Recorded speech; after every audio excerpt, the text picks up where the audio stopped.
माहिरीन के मुताबिक एसी धमाकों की सबसे बड़ी वजह R32 नामी गैस है। ये गैस बारूद का काम देती है।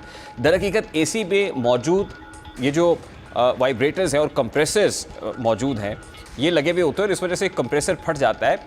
एसी फटने की और भी वजूहात हो सकती हैं, जैसा कि नाकिस इंस्टॉलेशन और कंप्रेसर में तकनीकी खराबी किसी बड़े हादसे का सबब बन सकती है।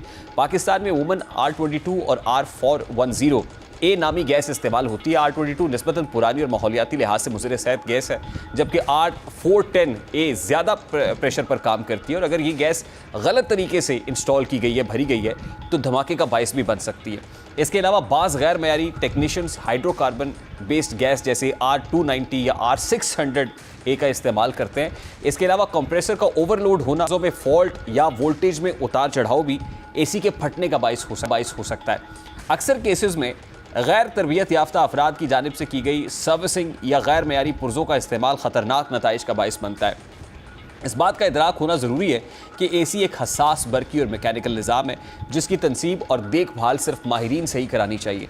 माहिरीन तजवीज़ करते हैं कि एसी की सर्विसिंग साल में कम से कम एक बार ज़रूर कराई जानी चाहिए। इंस्टॉलेशन के वक्त प्रेशर, वोल्टेज और गैस की मिकदार चेक करें और जाली गैस या सस्ते पुर्जों से परहेज़ करें। इसी तरह अगर एसी में मामूली सी ख़राबी भी महसूस हो, जैसे शोर हो, स्मेल आए या गैस लीकेज हो, तो फ़ौरन मुस्तनद ऑथेंटिक टेक्नीशियन से मुआयना कराएं। गाज़ियाबाद का हालिया वाक़या और दीगर शहरों में पेश आने वाले धमाके इस बात की अलामत है कि हमें सिर्फ सस्ती या फौरी सरतफा करने की बजाय महफूज और मयारी हल की तरफ तवज्जो देनी होगी, क्योंकि ये समर्स का सीज़न है और इसमें एसी ज़्यादा इस्तेमाल होते हैं। और जब ये वाक़यात ज़्यादा तादाद के अंदर रिपोर्ट हो रहे हैं, तो ये जान लेना भी ज़रूरी है कि इन वाक़यात के जो पसे पर्दा मुहरकात हैं वो क्या है और उसमें कहाँ पे फॉल्ट मौजूद है, ताकि इसको फिक्स किया जा सके और किसी भी जानी या माली नुकसान से बचा जा सके। गर्मियों में एयर कंडीशनर्स का इस्तेमाल बढ़ जाता है, लेकिन गुज़श्ता कुछ रोज़ से एसी बम बनकर फट रहे हैं।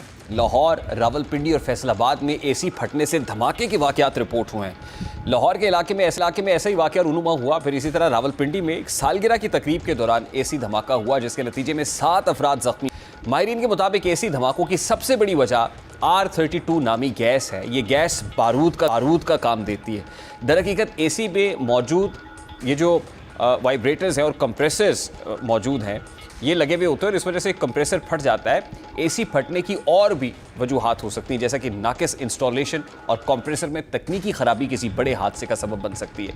पाकिस्तान में उमूमन R22 और R410A नामी गैस इस्तेमाल होती है। R22 निस्बतन पुरानी और माहौलियाती लिहाज से मुज़र सेहत गैस है, जबकि R410A ज़्यादा प्रेशर पर काम करती है और अगर ये गैस गलत तरीके से इंस्टॉल की गई है, भरी गई है, तो धमाके का बायस भी बन सकती है। इसके अलावा बाज़ गैर मयारी टेक्नीशियंस हाइड्रोकार्बन बेस्ड गैस जैसे R290 या R600A का इस्तेमाल करते हैं।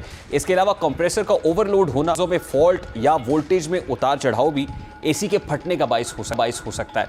अक्सर केसेस में गैर तरबियत याफ्ता अफराद की जानिब से की गई सर्विसिंग या गैर मयारी पुर्जों का इस्तेमाल ख़तरनाक नताइज का बायस बनता है। इस बात का इदराक होना ज़रूरी है कि एसी एक हसास बरकी और मैकेनिकल निज़ाम है, जिसकी तनसीब और देखभाल सिर्फ माहिरीन से ही करानी चाहिए।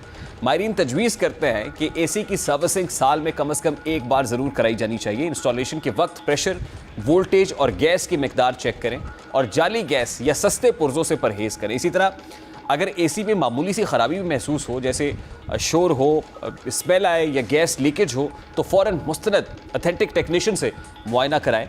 गाज़ियाबाद का हालिया वाक़या और दीगर शहरों में पेश आने वाले धमाके इस बात की अलामत है कि हमें सिर्फ सस्ती या फौरी सरतफा करने की बजाय महफूज और मयारी हल की तरफ तवज्जो देनी होगी, क्योंकि ये समर्स का सीज़न है और इसमें एसी ज़्यादा इस्तेमाल होते हैं। और जब ये वाक़यात ज़्यादा तादाद के अंदर रिपोर्ट हो रहे हैं, तो ये जान लेना भी ज़रूरी है कि इन वाक़यात के जो पसे पर्दा मुहरकात हैं वो क्या है और उसमें कहाँ पे फॉल्ट मौजूद है, ताकि इसको फिक्स किया जा सके और किसी भी जानी या माली नुकसान से बचा जा सके।